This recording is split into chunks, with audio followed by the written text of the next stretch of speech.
think we're recording. Look at that. I just put up part 3 of the Robb Pondicates Building a House, or whatever I worded it. Again, Pondicates is not really a real word, but it's from a original Star Trek series. Mr. Spock used it, so it counts. I just like the sound of it, and it sounds like what it is, so everybody understands it. It probably will be a word one day, right? Let me adjust this camera. It's better. Anyway, so yeah, I got a long text from a good friend of mine here. I was surprised. This guy's very successful, very wealthy. I mean, very, very wealthy by a Western standard. Very wealthy. So here he's, I mean, like I'm not kidding. I mean, he's almost going to be like a billionaire here. You know, I mean, just very, very, very rich. And he does a lot of nice things for his wife, his Thai wife, and she's really giving him a hard time. I'm really just surprised with that. I just kind of can't get over that. I don't know what she's thinking. I hope she doesn't have some kind of, like, you know, plan that she's gonna financially profit out of this in some way and really hurt him, because he's a very smart guy. So I think she'd have her hands full trying to take advantage of him. But I guess maybe we'll find out. He was, by the sounds of it, this last text message had a little bit of a different tone to it than some of his other ones. So maybe he's getting a little to that fed up point. You know, I don't know. It just surprised me. Yeah, so I got the Robb Builds a House series. It's interesting looking back. Saudi Cup. Yeah, I think many of us, and not just expats here, retiring in Thailand, building a house, but back in the States, in the one construction office where I worked, kind of right out of college, and kind of worked my way up the food chain until I was just above the owner of the business. Many people don't really take into account where they're going to build their house. And the company I worked for, I mean, we were building $5 million US houses. I mean, these were mansions. They weren't nook mansions, these were mansions. We had the finest artisans and craftsmen doing all kinds of very, very ornate woodwork and plaster work. The houses were mostly drywall, but a very high-end drywall. Sometimes we did some plaster work as well. I did a real slate roof one time. That was a blast, by the way, and we made a fortune off of that. But, you know, for all that expense and all that elaborate planning, they would just, like, we used to joke about it. The customers would finally just get tired of looking or whatever and just go, well, we'll just build it there.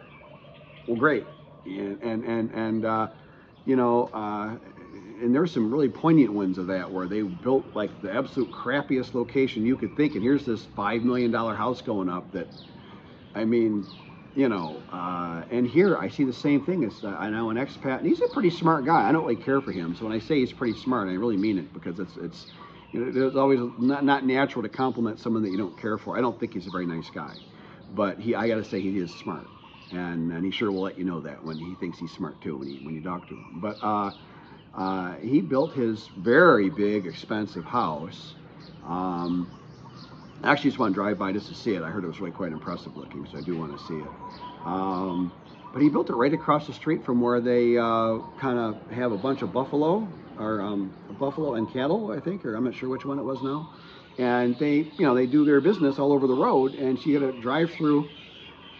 It's literally a crappy road, and you're going to get that all over your car, your shoes, your bicycle, your motorbike. I wouldn't want to live down a road that's literally covered in crap why would you do that?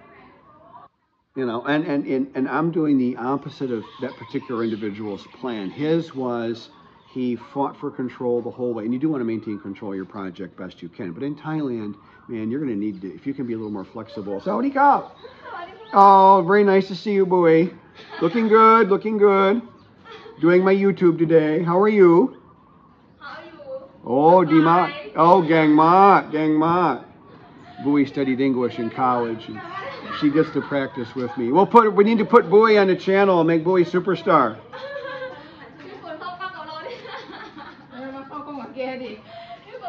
she's very nice. She's a friendly, bubbly person. If she didn't have a husband, I'd recommend her for somebody. If somebody's looking for just a really nice lady, but she's got a husband already, I guess. But no, he kind of fought it the whole way and did the big elaborate foundations, you know, caissoned way down into the bearing soil, and this, I think the foundation alone. You want a Bousey and Nitnoy comp?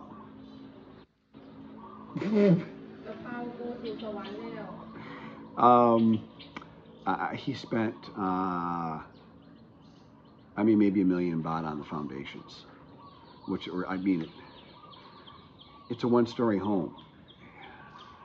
Unless I've really missed something and I totally wasn't paying attention in any of my structures classes, my raft foundation, you know, floating foundation plan, I won't even call it a concept, it's not my concept, it's been done for millions of years, but maybe literally, but it'll be just fine. Again, settling is never a problem, it's differential settling. If your whole house goes up or down, even, let's just say 3 inches, which is not going to happen, let's just say it does, do you care? Do you care? Here's another thing that I'm kind of backing up and doing an overview again a little bit, because these are big points that are important that most people get wrong. These are really big things that most people get wrong. And you want to stay the phrase high and dry. You really want your home and your parking area, walkways, driveways, whether they're gravel or concrete, doesn't matter. You want them to be the highest points in their immediate vicinity. And then you want to look at how, when it rains, imagine just water coming down everywhere. Where is it going to, you know, collect, and where is it going to flow to? Because it's only going to go downhill. And if any of your structures, gathering places, driving areas, walking areas are low, I don't know what to tell you, pal, but that's where your water's going to be. That's how I got a free warehouse for my aluminum hardware business. I owned a boutique architectural hardware company. It was an enormous amount of fun. Did that with my son. And my great mentor, his name was Dick. So I used to make jokes. Dick is very smart, you know. But no, Dick is a great guy. And he's a very, very, very intelligent man. And he was great, a great mentor to me. And he got to be, I made him an official paid consultant for this business for a couple of years, which was just an enormous payback, thank you, and a lot of fun. And I got to twist his arm to make him travel with me a little bit, and I hope he loved it at least half as much as I did. I had a great time. But with that, I helped a good friend of mine who was a very, very wealthy man, and owns a huge, probably $20 million piece of property. And it's one of those families where everyone's like embarrassingly successful. I think he's got a brother that's like a Secret Service agent. Another one was a huge, big-time stockbroker with $1 million sailboat. They all had like some just ridiculous claim to fame. The parents used to tease him. He was, and they weren't joking, that he was one of the less successful of the siblings. And this is a guy with a 7-figure income, obviously. Anyway, so they would all come, these geniuses all would fly into town and meet at his place because he owned the family land. And they gathered in one of the low points in the immediate area, and they always complained how it was muddy, because you know, Michigan, it rains regularly all the time. And then one day I'm out there, and I'm like, and he had a shooting range on his property, doing a little shooting, and I go, well, you know, we can fix that if you want, because he was always talking about it, and I just assumed he knew he could fix it if he wanted to. And he certainly had the money, and he's certainly a very intelligent man. You know, spoke a couple languages on a fluent level, which I do not. He does, stuff like that. And he goes, you can fix that? He was like, I was talking about like a plan to go to Mars or something. You know, I go, yeah, you can dry that out if you want. And he goes, Rob, I'd be super interested in that. When can we do that? And so I took 4 days off. I remember a mutual friend of ours had a labor company, contracted with him to get some laborers out there, get a good bunch of young, strong guys out there, shovels, and I told him, get a bulldozer, and I'll direct the bulldozer. And you don't need to buy any soil. We can site balance, which means you cut a high area, fill a low area, and you just site balance the soil on site. It's an old trick, it's cheap, and it's fast, and it's effective. And we did that, and we just regraded lower, or you can't raise the buildings. I mean, you can, but that's ridiculous money.